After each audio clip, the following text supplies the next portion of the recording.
ನಮಸ್ಕಾರ ವೀಕ್ಷಕರೇ, ಏಷ್ಯಾನೆಟ್ ಸುವರ್ಣ ನ್ಯೂಸ್ನ ಜಾತಕ ಫಲ ವಿಶೇಷ ಕಾರ್ಯಕ್ರಮಕ್ಕೆ ಸ್ವಾಗತ. ನಾನು ನಯನ ಶಂಕರ್. ಇವತ್ತು ಗುರುವಾರ. ಈ ದಿನದ ವಿಶೇಷತೆ ಹೇಗಿದೆ?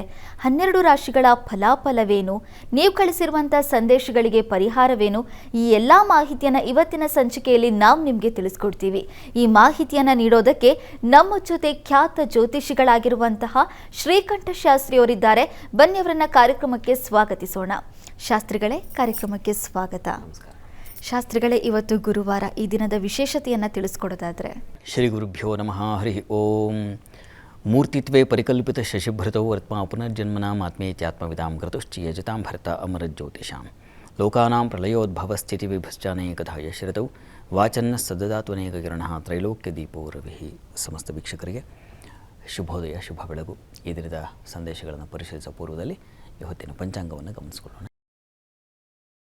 ಶ್ರೀ ಕ್ರೋಧಿನಾಮ ಸಂವತ್ಸರ, ಉತ್ತರಾಯಣ, ಶಿಶಿರ ಋತು, ಫಾಲ್ಗುಣ ಮಾಸ, ಶುಕ್ಲಪಕ್ಷವಾಗಿದೆ.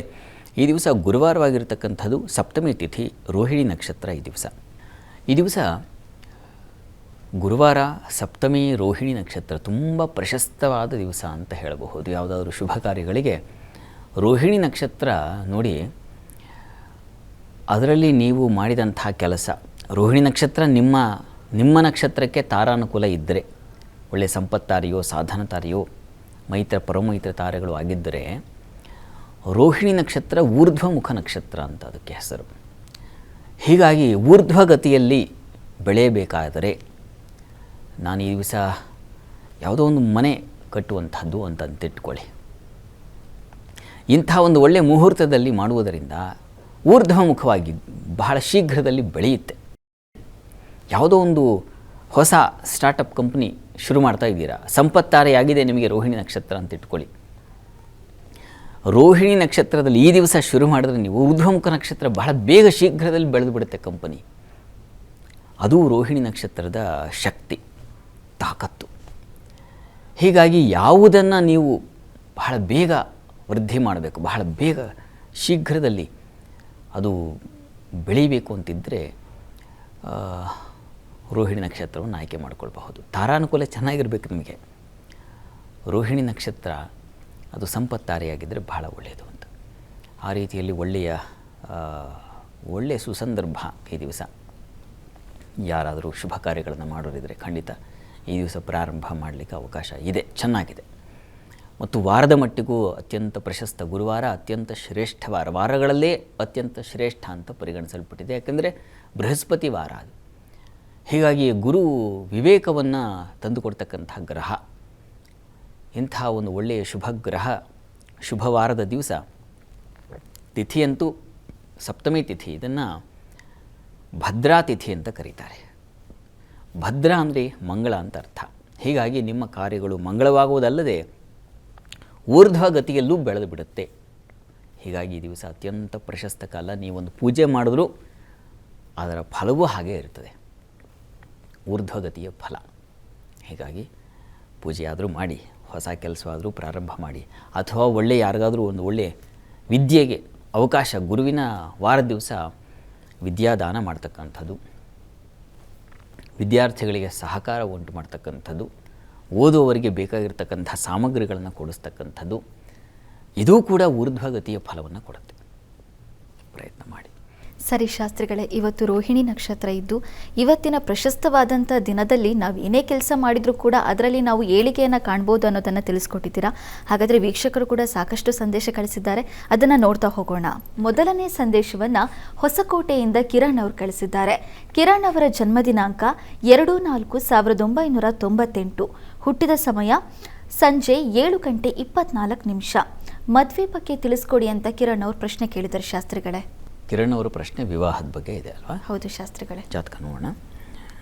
ನೋಡಿ, ತಮ್ಮದು ತುಲಾ ಲಗ್ನವಾಗಿದೆ. ಲಗ್ನದಿಂದ ಸಪ್ತಮದ ವಿವಾಹದ ಅಧಿಪತಿ ಕುಜ ನಿಮ್ಮ ಜಾತಕದಲ್ಲಿ ಷಷ್ಠ ಸ್ಥಾನದಲ್ಲಿ ರವಿಯುಕ್ತನಾಗಿದ್ದಾನೆ. ಆದರೆ ಮೌಢ್ಯನಾಗೂ ಇದ್ದಾನೆ. ಕುಜನಿಗೆ 17 ಡಿಗ್ರಿ ಅಂತರ ಇರಬೇಕು ಅಂತಿದೆ, ಇಲ್ಲಿ 10 ಡಿಗ್ರಿ ಇದೆ. ಹೀಗಾಗಿ ಆತ ಮೌಢ್ಯನಾಗಿದ್ದಾನೆ. ಹೀಗಾಗಿ ಕುಜಗ್ರಹ ಶಾಂತಿ ಬೇಕು. ಕುಜನಿಗೆ ಬಹಳ ವಿಶಿಷ್ಟವಾಗಿ ಅವನಿಗೆ ಜಪಸಹಿತವಾದ ಶಾಂತಿ. ಕುಜನಿಗೆ 10,000 ಸಂಖ್ಯೆಯನ್ನು ಹೇಳಿದೆ. ಹೀಗಾಗಿ ಅಗ್ನಿರ್ಮೂರ್ಧಾ ದಿವಃ ಕಕುತ್ಪತಿ ಪೃಥಿವ್ಯಾ ಅಯಂ ಅಪಾಗಂ ರೇತಾಗಂ ಸಿಜಿನ್ವತಿ ಈ ಮಂತ್ರ ಇದನ್ನು 10,000 ಸಂಖ್ಯೆಯಲ್ಲಿ ಜಪಿಸಿ ತದ್ದಶಾಂಶ ಹೋಮ ಸಮರ್ಪಣೆ ಹವಿಸ್ಸನ್ನು ಸಮರ್ಪಣೆ ಮಾಡಬೇಕು. ಅಂದರೆ 1,000 ಸಂಖ್ಯೆಯಲ್ಲಿ ಆ ರೀತಿಯಲ್ಲಿ ಒಂದು ಕ್ರಮಬದ್ಧವಾದ ಜಪಸಹಿತವಾದ ಶಾಂತಿಯನ್ನು ಮಾಡಿಸೋದ್ರಿಂದ ನೋಡಿ 2025 ಡಿಸೆಂಬರ್ ನಂತರದಲ್ಲಿ ಖಂಡಿತ ಅವಕಾಶ ಇದೆ. ವಿವಾಹ ಏರ್ಪಾಡಾಗುತ್ತೆ ಈ ವರ್ಷದ ಡಿಸೆಂಬರ್ ನಂತರ, ಅಂದರೆ ಮುಂದಿನ ವರ್ಷ ಅಂದ್ಕೊಳ್ಳಿ. ಅನುಕೂಲ ಇದೆ, ತೊಡಕಿದೆ, ಸ್ವಲ್ಪ ಬಿಡಿಸ್ಕೊಳ್ಳಿ, ಒಳ್ಳೆಯದಾಗಲಿ. ಸರಿ ಶಾಸ್ತ್ರಿಗಳೇ, ಮುಂದಿನ ಸಂದೇಶವನ್ನು ಬೆಂಗಳೂರಿನಿಂದ ಪ್ರೇಮಸಾಗರ್ ಅವರು ಕಳಿಸಿದ್ದಾರೆ. ಪ್ರೇಮಸಾಗರ್ ಅವರ ಜನ್ಮದಿನಾಂಕ 25/3/1992. ಹುಟ್ಟಿದ ಸಮಯ ಮಧ್ಯರಾತ್ರಿ 2 ಗಂಟೆ 15 ನಿಮಿಷ. ಆರೋಗ್ಯ ಬಲ ಹೇಗಿದೆ ತಿಳಿಸ್ಕೊಡಿ ಅಂತ ಪ್ರಶ್ನೆ ಕೇಳಿದ್ದಾರೆ ಶಾಸ್ತ್ರಿಗಳೇ. ಪ್ರೇಮಸಾಗರ್ ಅವರ ಪ್ರಶ್ನೆ ಆರೋಗ್ಯದ ಬಗ್ಗೆ ಇದೆ ಅಲ್ವಾ? ಹೌದು ಶಾಸ್ತ್ರಿಗಳೇ. ಜಾತಕ ನೋಡೋಣ. ನೋಡಿ, ತಮ್ಮದು ಮಕರ ಲಗ್ನ, ಲಗ್ನದಲ್ಲಿ ಲಗ್ನಾಧಿಪತಿ ಶನೈಶ್ಚರ ಇದ್ದಾನೆ. ಲಗ್ನದ ಈಶ್ವರ ಅಂದರೆ ಲಗ್ನದ ಅಧಿಪತಿ ಲಗ್ನ ಸ್ಥಾನದಲ್ಲಿದ್ದರೆ ಅದು ಬಲ, ಶರೀರಕ್ಕೆ ಒಂದು ಪುಷ್ಟಿಯನ್ನು ತಂದುಕೊಡುತ್ತೆ. ಈಗ ಪ್ರಸ್ತುತ ನಿಮಗೇನಾಗಿದೆ, ರವಿದಶಿ ಶುಕ್ರಾದಿತ್ಯ ಸಂಧಿಶಾಂತಿ ಇತ್ತು, ಅದರ ಪ್ರಭಾವದಲ್ಲಿ ಇದೀರ ತಾವು. ಈಗ ರಾಹು ಭುಕ್ತಿ ನಡೀತಾ ಇದೆ, ಇದು ಅಷ್ಟೇನು ಅನುಕೂಲಕಾರಿ ಅಲ್ಲ. ಮತ್ತು ಈಗ ಮಾರ್ಚಿಂದ ಗುರು ಪ್ರಾರಂಭವಾಗುತ್ತೆ, ಗುರುವು ಕೂಡ ನಿಮಗೆ ಅಷ್ಟಮದಲ್ಲಿದ್ದಾನೆ. ಹೀಗಾಗಿ ನೀವು ಒಂದು ಗ್ರಹಶಾಂತಿ ಮಾಡಿಸೋದು ತುಂಬ ಒಳ್ಳೆಯದು. ರಾಹು ವ್ಯಯದಲ್ಲಿದ್ದಾನೆ, ಹೀಗಾಗಿ ರಾಹು ಗ್ರಹಶಾಂತಿ, ರಾಹು ಮತ್ತು ಗುರು ಈ 2 ಗ್ರಹಗಳಿಗೆ ಶಾಂತಿ, ವಿಶೇಷ ಶಾಂತಿ ಅಗತ್ಯ ಇದೆ, ಮಾಡಿಸಿ. ಜೊತೆಗೆ ಸುಬ್ರಹ್ಮಣ್ಯ ಕವಚವನ್ನು ಕೇಳಿಸ್ಕೊಳ್ಳಿ. ಪ್ರತಿ ದಿವಸ ಸುಬ್ರಹ್ಮಣ್ಯ ಕವಚವನ್ನು ಕೇಳಿಸ್ಕೊಳ್ಳಿ. ಆರೋಗ್ಯದ ದೃಷ್ಟಿಯಿಂದ ಇವೆರಡು ಬೇಕು, ಮಾಡಿ, ಒಳ್ಳೆಯದಾಗಲಿ. ಸರಿ ಶಾಸ್ತ್ರಿಗಳೇ, ಮುಂದಿನ ಸಂದೇಶವನ್ನು ಮಂಗಳೂರಿನಿಂದ ರಾಕೇಶ್ ಅವರು ಕಳಿಸಿದ್ದಾರೆ. ರಾಕೇಶ್ ಅವರ ಜನ್ಮದಿನಾಂಕ 14/7/1985.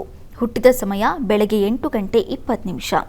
ಮುಂದಿನ ಜೀವನ ಯಾವ ರೀತಿಯಾಗಿದೆ ತಿಳಿಸ್ಕೊಡಿ ಅಂತ ಪ್ರಶ್ನೆ ಕೇಳಿದ್ದಾರೆ ಶಾಸ್ತ್ರಿಗಳೇ. ರಾಕೇಶ್ ಅವರ ಪ್ರಶ್ನೆ ಮುಂದಿನ ಬದುಕು ಹೇಗಿದೆ ಅಂತ ಕೇಳಿದ್ದಾರೆ. ಶಾಸ್ತ್ರಿಗಳೇ, ಜಾತಕ ನೋಡೋಣ. ನೋಡಿ, ತಮ್ಮದು ಕರ್ಕಟಕ ಲಗ್ನ, ಲಗ್ನದಿಂದ ಕರ್ಮಾಧಿಪತಿ ಕುಜ ನಿಮ್ಮ ಜಾತಕದಲ್ಲಿ ವ್ಯಯದಲ್ಲಿದ್ದಾನೆ. ಕರ್ಮಸ್ಥಾನ ಅದು ಜೀವನ ಸ್ಥಾನವೂ ಹೌದು. ಹೀಗಾಗಿ ವೃತ್ತಿಯಲ್ಲಿ ಚೆನ್ನಾಗಿದ್ದರೆ ಬದುಕು ಚೆನ್ನಾಗಿರುತ್ತೆ, ಹಣ ಸಂಪಾದನೆ ಚೆನ್ನಾಗಿದ್ದರೆ ಚೆನ್ನಾಗಿರುತ್ತೆ ಜೀವನ. ಹೀಗಾಗಿ ಆ ಅಧಿಪತಿ ವ್ಯಯದಲ್ಲಿರೋದ್ರಿಂದ ಸ್ವಲ್ಪ ಏನಾಗುತ್ತೆ, ಪರಿಶ್ರಮದ ಬದುಕಿದೆ. ಈಗ ಗುರುದಶೆಯಲ್ಲಿ ತಮಗೆ ನಡೀತಾ ಇರತಕ್ಕಂಥದ್ದು ಕೇತು ಭುಕ್ತಿ. ಈಗ ಬುಧನ ಕಾಲ ನಡೀತಾ ಇದೆ ಜುಲೈವರೆಗೆ. ನೋಡಿ, ಬುಧ ಕೂಡ ವ್ಯಯಾಧಿಪತಿ ನಿಮಗೆ. ಆದ ವ್ಯಯಾಧಿಪತಿ ಲಗ್ನದಲ್ಲಿದ್ದರೆ ಪ್ರೆಷರ್ ಜಾಸ್ತಿ ಆಗುತ್ತೆ. ಬೌದ್ಧಿಕ ಚಿಂತನೆಗಳು, ಆಲೋಚನೆಗಳು ಅತಿಯಾಗಿ ಸುಸ್ತಾಗ್ತೀರ, ಮೆಂಟಲಿ ಸುಸ್ತು ಅಂತೀವಲ್ಲ, ಆ ರೀತಿಯಲ್ಲಿ ಉಂಟಾಗುತ್ತೆ ತಮಗೆ. ಹೀಗಾಗಿ ತಾವು ಈಗ ಏನಪ್ಪ ಮಾಡೋದು ಇದರ ಪರಿಹಾರಕ್ಕೆ ಅಂದರೆ ನೋಡಿ, ಮೊದಲು ಧ್ಯಾನ, ಯೋಗ, ಧ್ಯಾನ 2 ಮುಖ್ಯವಾಗಿ ನಿಮಗೆ ಬೇಕು. ಅದು ನಿಮ್ಮ ಚಿತ್ತವೃತ್ತಿ ಅಂದರೆ ಮನಸ್ಸಿನ ಚಿತ್ತದ ಕೆಲಸ ನಿವೃತ್ತಿ ಆಗಬೇಕು. ಅದಕ್ಕೆ ರಿಟೈರ್ಮೆಂಟ್ ಬೇಕು. ಹೀಗಾಗಿ ಅದನ್ನು ಕೊಡ್ತಕ್ಕಂಥದ್ದು ಯಾವುದು ಅಂದರೆ ಯೋಗವೇ, ಧ್ಯಾನವೇ. ಹೀಗಾಗಿ ಧ್ಯಾನ ನಿಮಗೆ ತುಂಬ ಉಪಕಾರವಾಗುತ್ತೆ, ಅದನ್ನು ಪ್ರಯತ್ನ ಮಾಡಿ, ಅದು ಮುಖ್ಯವಾಗಿ ಬೇಕು. 2ನೇದು ವಿಷ್ಣು ಸಹಸ್ರನಾಮ ಹೇಳ್ಕೊಳ್ಳಿ. ಪ್ರತಿ ದಿವಸ ವಿಷ್ಣು ಸಹಸ್ರನಾಮ ಪಾರಾಯಣ, ವಿಷ್ಣು ಸಹಸ್ರನಾಮ ಇದನ್ನು ನೀವು ಅನುಸಂಧಾನ ಮಾಡೋದ್ರಿಂದ ಮನಸ್ಸಿಗೆ ಒಂದು ನಿರಾಳತೆ, ಶಾಂತಿ ಬರುತ್ತೆ. ಇದನ್ನು ಮಾಡಿ, ದಯವಿಟ್ಟು, ಒಳ್ಳೆಯದಾಗಲಿ. ಸರಿ ಶಾಸ್ತ್ರಿಗಳೇ, ಮುಂದಿನ ಸಂದೇಶವನ್ನು ಮಳವಳ್ಳಿಯಿಂದ ಜ್ಯೋತಿ ಅವರು ಕಳಿಸಿದ್ದಾರೆ. ಜ್ಯೋತಿ ಅವರ ಜನ್ಮದಿನಾಂಕ 21/6/1979. ಹುಟ್ಟಿದ ಸಮಯ ಬೆಳಗ್ಗೆ 10 ಗಂಟೆ 30 ನಿಮಿಷ. ಸ್ವಂತ ಮನೆ ನಿರ್ಮಾಣ ಮಾಡಬೇಕು ಅಂತ ಕನಸ್ಕೊಂಡಿದ್ದಾರೆ. ಸ್ವಂತ ಮನೆ ನಿರ್ಮಾಣ ಆಗುತ್ತಾ? ಜೊತೆಗೆ ಆರೋಗ್ಯ ಯಾವ ರೀತಿಯಾಗಿದೆ ಅಂತ ಪ್ರಶ್ನೆ ಕೇಳಿದ್ದಾರೆ ಶಾಸ್ತ್ರಿಗಳೇ. ಜ್ಯೋತಿ ಅವರ ಪ್ರಶ್ನೆ ಸ್ವಂತ ಮನೆ ಮತ್ತು ಆರೋಗ್ಯದ ಬಗ್ಗೆ ಕೇಳಿದ್ದಾರೆ. ಹೌದು ಶಾಸ್ತ್ರಿಗಳೇ. ಅಂತ ಜಾತಕ ನೋಡೋಣ. ನೋಡಿ, ಇದು ಸಿಂಹ ಲಗ್ನವಾಗಿದೆ.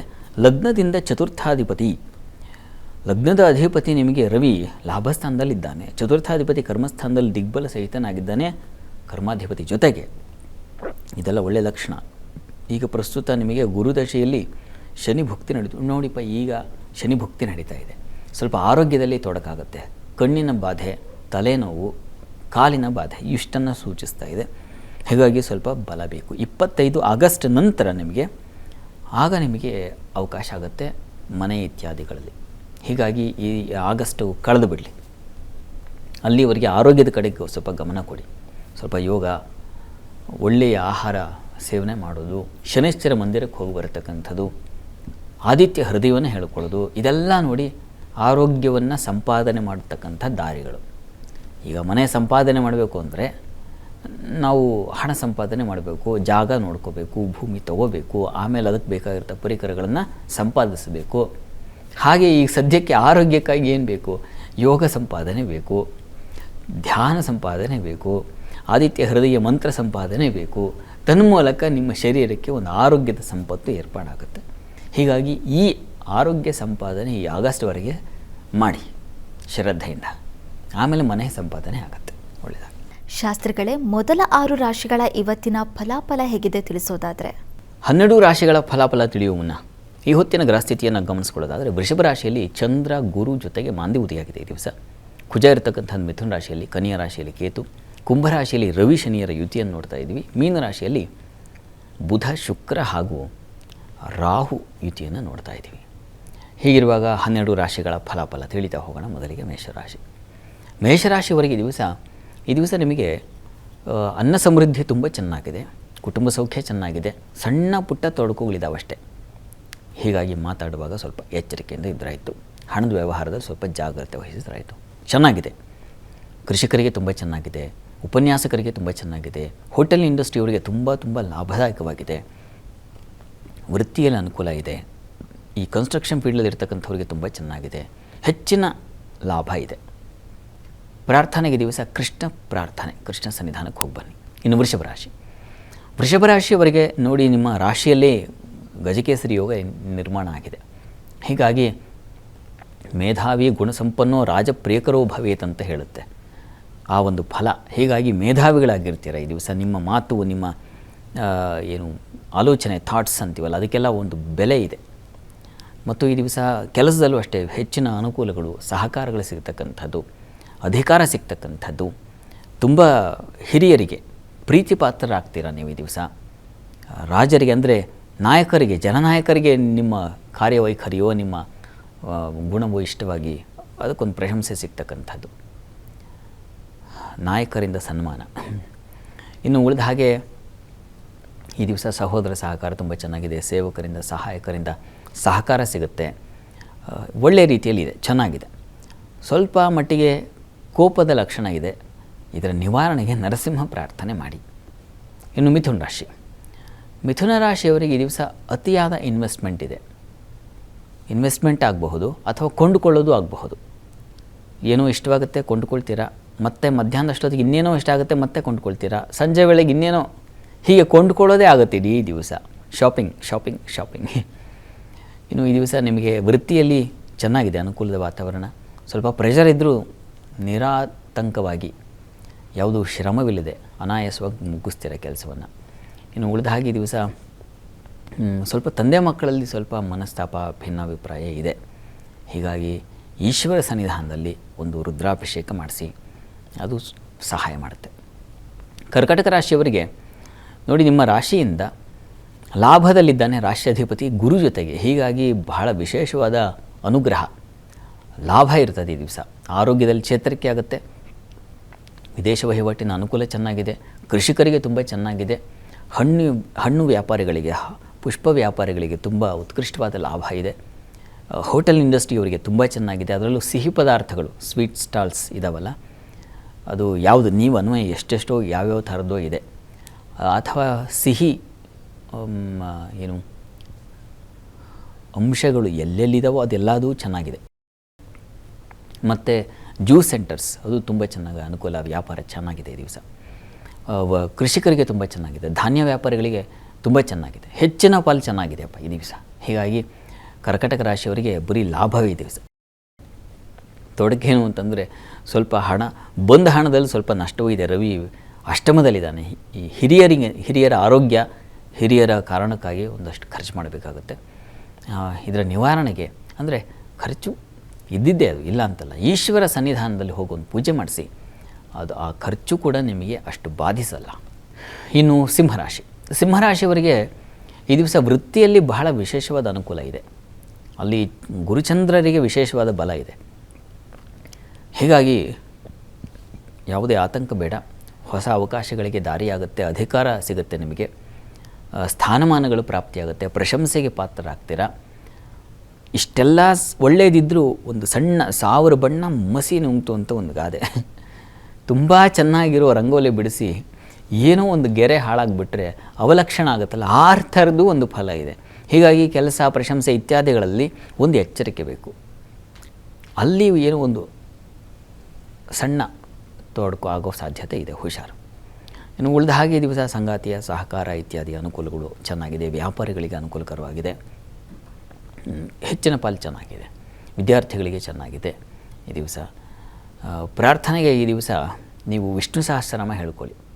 ಇನ್ನು ಕನ್ಯಾ ರಾಶಿ, ಕನ್ಯಾ ರಾಶಿಯವರಿಗೆ ಈ ದಿವಸ ದೇವತಾ ಪೂಜೆ ಪುನಸ್ಕಾರ ಇಂಥವುಗಳಲ್ಲಿ ಭಾಗಿಯಾಗೋದು, ದೇವರ ಕಾರ್ಯಗಳಲ್ಲಿ ಹೆಚ್ಚಿನ ಶ್ರಮ, ನಿಮ್ಮನ್ನು ನೀವು ತೊಡಗಿಸ್ಕೊಳ್ಳೋದು, ಅದು ತುಂಬ ಚೆನ್ನಾಗಿದೆ. ಕ್ಷೇತ್ರ ದರ್ಶನ ಆಗುತ್ತೆ. ಯಾವುದೋ ಒಂದು ಒಳ್ಳೆಯ ಉತ್ತಮ ಕ್ಷೇತ್ರ ದರ್ಶನ ಮನಸ್ಸಿಗೆ ಹಿತ ಆಗುವಂಥದ್ದು. ವೃತ್ತಿಯಲ್ಲೂ ತುಂಬ ಚೆನ್ನಾಗಿದೆ, ಅನುಕೂಲದ ವಾತಾವರಣ ಇದೆ. ಸ್ವಲ್ಪ ಮಟ್ಟಿಗೆ ಸಂಗಾತಿಯಲ್ಲಿ ಸಣ್ಣ ಪುಟ್ಟ ತೊಡಕು ಮನಸ್ತಾಪ ಇದೆ. ಹೀಗಾಗಿ ನೀವು ಕೂಡ ವಿಷ್ಣು ಸನ್ನಿಧಾನದಲ್ಲಿ ಪಂಚಾಮೃತ ಸೇವೆ ಮಾಡಿಸೋದು ತುಂಬ ಒಳ್ಳೆಯದು. ಪಂಚಾಮೃತ ಸೇವೆ, ಪಂಚಾಮೃತ ಅಭಿಷೇಕ ಇದನ್ನು ಮಾಡಿಸಿ ತೀರ್ಥ ಸೇವನೆ ಮಾಡೋದು. ತುಲಾರಾಶಿಯವರಿಗೆ ದಿವಸ ವೃತ್ತಿಯಲ್ಲಿ ದಿವಸ ಸ್ವಲ್ಪ ಅಸಮಾಧಾನ ಸೂಚಿಸ್ತಾ ಇದೆ. ಅಷ್ಟಮದಲ್ಲಿರೋ ಚಂದ್ರ ಮಾಂದಿ ಜೊತೆಗೆ ಗುರು ಅಷ್ಟಮ ಸ್ಥಾನ ಸ್ವಲ್ಪ ದುಸ್ಥಾನ. ಹೀಗಾಗಿ ಸ್ವಲ್ಪ ಎಚ್ಚರಿಕೆಯಿಂದ ಇರಬೇಕು. ಸ್ವಲ್ಪ ಕಷ್ಟವನ್ನು ಕೊಡುತ್ತೆ. ಕೆಲಸದಲ್ಲಿ ಸ್ವಲ್ಪ ಎಲ್ಲ ಚೆನ್ನಾಗಿದೆ, ಆದರೂ ಏನೋ ಒಂದು ಮನಸ್ತಾಪ ಅನ್ನೋ ರೀತಿಯಲ್ಲಿ ಅನಾನುಕೂಲ ಸೂಚಿಸ್ತಾ ಇದೆ. ಸಂಗಾತಿಯಲ್ಲಿ ಸ್ವಲ್ಪ ಮಟ್ಟಿಗೆ ಪರವಾಗಿಲ್ಲ, ಅನುಕೂಲದ ವಾತಾವರಣ ಇದೆ. ಈ ದಿವಸ ಮಕ್ಕಳ ವಿಚಾರದಲ್ಲೂ ಸ್ವಲ್ಪ ಕಿರಿಕಿರಿ ವಾತಾವರಣ ಇರ್ತದೆ. ಈ ಆರೋಗ್ಯವೂ ಸ್ವಲ್ಪ ಅನಾನುಕೂಲ ಸೂಚಿಸ್ತಾ ಇದೆ. ಹೀಗಾಗಿ ಸ್ವಲ್ಪ ನೀವು ಇದರ ನಿವಾರಣೆಗೆ ದುರ್ಗಾ ಸನ್ನಿಧಾನದಲ್ಲಿ ಒಂದು ಅಭಿಷೇಕ ಮಾಡಿಸಿ, ಅದು ತುಂಬ ಒಳ್ಳೆಯದು. ದುರ್ಗಾ ಕವಚ ಕೇಳಿಸ್ಕೊಳ್ಳಿ, ಅದು ತುಂಬ ಒಳ್ಳೆಯದು. ಇನ್ನು ವೃಶ್ಚಿಕ ರಾಶಿಯವರಿಗೆ ಸಂಗಾತಿಯಿಂದ ಸಂಪೂರ್ಣ ಸಹಕಾರ ಚೆನ್ನಾಗಿದೆ. ವ್ಯಾಪಾರಗಳಿಗೆ ತುಂಬ ಅನುಕೂಲದ ಒಂದು ವಾತಾವರಣ ಇದೆ. ವಿಶೇಷ ಲಾಭಗಳಿಕೆ ಉಂಟಾಗುತ್ತೆ. ಸ್ನೇಹಿತರಿಂದ ತುಂಬ ಸಹಕಾರ ಚೆನ್ನಾಗಿದೆ. ಈ ದಿವಸ ಆರೋಗ್ಯವೂ ಸ್ವಲ್ಪ ಅನಾನುಕೂಲ ಇದೆ. ಹೀಗಾಗಿ ಆರೋಗ್ಯದ ಮಟ್ಟಿಗೆ ಸ್ವಲ್ಪ ಎಚ್ಚರ ತಗೋಬೇಕು. ಸುಬ್ರಹ್ಮಣ್ಯ ಕವಚವನ್ನು ಹೇಳ್ಕೊಳ್ಳಿ. ಇನ್ನು ಧನುರಾಶಿಯವರಿಗೆ ಈ ದಿವಸ ನಿಮಗೆ ಸಾಲ ಬಾಧೆ ಸೂಚಿಸ್ತಾ ಇದೆ. ಒಂದು ಸಾಲ ನಿವಾರಣೆ ಮಾಡೋಕ್ಕೆ ಹೋಗಿ ಇನ್ನೊಂದು ಸಾಲ ಮಾಡೋದು, ಅಂಥದ್ದೊಂದು ಲಕ್ಷಣ ಇದೆ. ಸ್ವಲ್ಪ ಅದ್ರ ಕಡೆ ಗಮನ ಇರಲಿ. ಒಂದು ಹೊರೆ ಇಳಿಸ್ಕೊಳ್ಳೋಕೆ ಹೋಗಿ ಇನ್ನೊಂದು ಹೊರೆ ಹೊತ್ಕೋಬಾರ್ದು, ಮತ್ತೆ ಕುಸಿದು ಹೋಗ್ತೀವಿ. ಗಮನ ಇರಲಿ. ಇನ್ನೊಂದು ಈ ದಿವಸ ಸಂಗಾತಿಯಲ್ಲಿ ಅಸಮಾಧಾನ, ಭಿನ್ನಾಭಿಪ್ರಾಯಗಳು, ಒಂಥರ ವಾತಾವರಣ ಕಹಿಯಾಗಿದೆ. ಈ ದಿವಸ ನಿಮಗೆ ಸ್ನೇಹಿತರ ಸಪೋರ್ಟ್ ತೊಗೊಳ್ಳಿ, ಅದು ತುಂಬ ಸಹಾಯವಾಗುತ್ತೆ. ವೃತ್ತಿಯಲ್ಲೂ ಅಷ್ಟೇ ಸ್ನೇಹಿತರ ಸಹಕಾರದಿಂದಾಗಿ, ಸಹೋದ್ಯೋಗಿಗಳ ಸಹಕಾರದಿಂದಾಗಿ ಕೆಲಸ ನಿರಾತಂಕವಾಗಿ ಸಾಗುತ್ತೆ. ಆತಂಕ ಮಾಡ್ಕೋಬೇಡಿ. ಈ ದಿವಸ ನೀವು ಕೂಡ ದುರ್ಗಾ ಸನ್ನಿಧಾನದಲ್ಲಿ ಒಂದು ಅಭಿಷೇಕ ಮಾಡಿಸೋದು ತುಂಬ ಒಳ್ಳೆಯದು. ಇನ್ನು ಮಕರ ರಾಶಿಯವರಿಗೆ ಈ ದಿವಸ ನಿಮಗೆ ಬುದ್ಧಿಬಲ ತುಂಬ ಚೆನ್ನಾಗಿದೆ. ಸ್ವಲ್ಪ ಮಕ್ಕಳ ವಿಚಾರದಲ್ಲಿ ವಿಶೇಷ ಅನುಕೂಲ ಕಾಣ್ತೀರ, ತುಂಬ ಚೆನ್ನಾಗಿದೆ. ಸಂಗಾತಿಯಲ್ಲಿ ಯಾವುದೇ ರೀತಿಯ ಮನಸ್ತಾಪಗಳಿಲ್ಲ. ನೆಮ್ಮದಿ, ನಿರಾಳತೆ, ಸಪೋರ್ಟ್, ಈ ಥರದ್ದೆಲ್ಲ ತುಂಬ ಚೆನ್ನಾಗಿದೆ. ವೃತ್ತಿಯಲ್ಲೂ ಅಷ್ಟೇ ತುಂಬ ಚೆನ್ನಾಗಿದೆ. ಹೆಚ್ಚಿನ ಅನುಕೂಲ ಸಿಗ್ತಕ್ಕಂತಹ ಸಾಧ್ಯತೆ ಚೆನ್ನಾಗಿದೆ. ಹೆಚ್ಚಿನ ಬಲ ಇದೆ. ಹೀಗಾಗಿ ಯಾವುದರ ಸಣ್ಣ ಪುಟ್ಟ ತೊಡಕಿರುತ್ತೆ, ಇಲ್ಲ ಅಂತಲ್ಲ. ಯಾಕೆಂದರೆ ನಿಮಗೆ ಷಷ್ಠಾಧಿಪತಿ ಬುಧ ಬಲಹೀನಾಗಿದೆ ತೃತೀಯದಲ್ಲಿ. ಸಹೋದರ ಜೊತೆಗೆ ಸ್ವಲ್ಪ ಅಸಮಾಧಾನಗಳಾಗಬಹುದು, ಗಂಟಲು ಬಾಧೆ ಸೂಚಿಸಬಹುದು. ಈ ಥರದ್ದೆಲ್ಲ ಇದೆ. ಇದರ ನಿವಾರಣೆಗೆ ವಿಷ್ಣು ಸಹಸ್ರನಾಮ ತುಂಬ ವಿಶೇಷ ಫಲ ಕೊಡುತ್ತೆ. ಇನ್ನು ಕುಂಭರಾಶಿಯವರಿಗೆ ದಿವಸ ಪ್ರಯಾಣದಲ್ಲಿ ಸೌಖ್ಯ, ಸ್ನೇಹಿತರಿಂದ ತುಂಬ ಸಹಕಾರಗಳು ಸಿಗ್ತಕ್ಕಂಥದ್ದು, ಬಂಧುಗಳಲ್ಲಿ ತುಂಬ ಆತ್ಮೀಯತೆ ಉಂಟಾಗ್ತಕ್ಕಂಥದ್ದು, ಇಷ್ಟಪಟ್ಟವರ ಜೊತೆಗೆ ಅಂದರೆ ನಿಮ್ಮ ಪ್ರೀತಿ ಪಾತ್ರರು ತುಂಬ ಬಂಧುಗಳಲ್ಲಿ ಇರ್ತಾರೆ ಕೆಲವರು, ಅಷ್ಟು ಪ್ರೀತಿ, ಅಂಥವ್ರ ಜೊತೆಗೆ ವಿಹಾರ ಅಥವಾ ಕ್ಷೇತ್ರ ದರ್ಶನ ಈ ಥರದ ಅವಕಾಶಗಳಿದ್ದಾವೆ. ವೃತ್ತಿಯಲ್ಲಿ ತುಂಬ ಅನುಕೂಲದ ವಾತಾವರಣ ಇದೆ. ಈ ದಿವಸ ಆಹಾರ ವ್ಯತ್ಯಾಸ ಮಾಡ್ಕೊಳ್ಳೋ ಸಾಧ್ಯತೆ ಇರ್ತದೆ, ಸ್ವಲ್ಪ ಹುಷಾರಾಗಿರಿ. ಇದರ ನಿವಾರಣೆಗೆ ಅನ್ನಪೂರ್ಣೇಶ್ವರಿ ಪ್ರಾರ್ಥನೆ ಮಾಡಿ.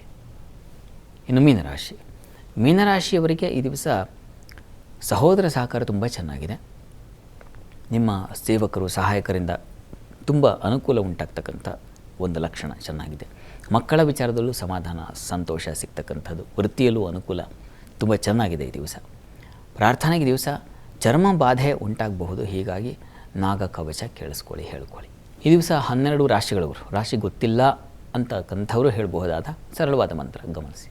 ಓಂ ಸಹಸ್ರ ಶೀರ್ಷಾಯ ನಮಃ ಈ ಮಂತ್ರ ಹೇಳ್ಕೊಳ್ಳಿ. ಶಾಸ್ತ್ರಿಗಳ ಇವತ್ತಿನ ದಿನ ವಿಶೇಷತೆ 12 ರಾಶಿಗಳ ಫಲ ಜೊತೆಗೆ ವೀಕ್ಷಕರು ಕೇಳಿರೋ ಪ್ರಶ್ನೆಗಳಿಗೆ ಉತ್ತರ ಪರಿಹಾರವನ್ನು ಕೊಟ್ಟಿದ್ದೀರಾ. ಧನ್ಯವಾದಗಳು ಶಾಸ್ತ್ರಿಗಳೇ. ಸರ್ವೇ ಜನಾಃ ಸುಖಿನೋ ಭವಂತು, ಸಮಸ್ತ ಸನ್ಮಂಗಳಾನಿ ಭವಂತು. ಎಲ್ಲರಿಗೂ ಶುಭವಾಗಲಿ. ವೀಕ್ಷಕರೇ, ನೀವು ಕೂಡ ನಿಮ್ಮ ಜಾತಕವನ್ನು ಪರಿಶೀಲಿಸ್ಕೊಳ್ಬೇಕು ಅಥವಾ ನಿಮ್ಗೆ ಏನಾದರೂ ಸಮಸ್ಯೆಗಳು ಇದ್ದರೆ ಅದಕ್ಕೆ ಪರಿಹಾರವನ್ನು ಕಂಡುಕೊಳ್ಬೇಕು ಅಂತ ಇದ್ದರೆ ಜನ್ಮ ದಿನಾಂಕ ಹಾಗೂ ಹುಟ್ಟಿದ ದಿನದ ವಿವರವನ್ನು ಕಳಿಸಿದರೆ ಶಾಸ್ತ್ರಿಗಳು ಜಾತಕವನ್ನು ಪರಿಶೀಲಿಸಿ ಸೂಕ್ತ ಪರಿಹಾರವನ್ನು ನೀಡ್ತಾರೆ. ಇದಾಗಿತ್ತು ಇವತ್ತಿನ ಜಾತಕ ಫಲ ವಿಶೇಷ ಕಾರ್ಯಕ್ರಮ. ನೇರ ದಿಟ್ಟ ನಿರಂತರ ಸುದ್ದಿಗಾಗಿ ನೋಡ್ತಾ ಇರಿ ಏಷ್ಯಾನೆಟ್ ಸುವರ್ಣ ನ್ಯೂಸ್.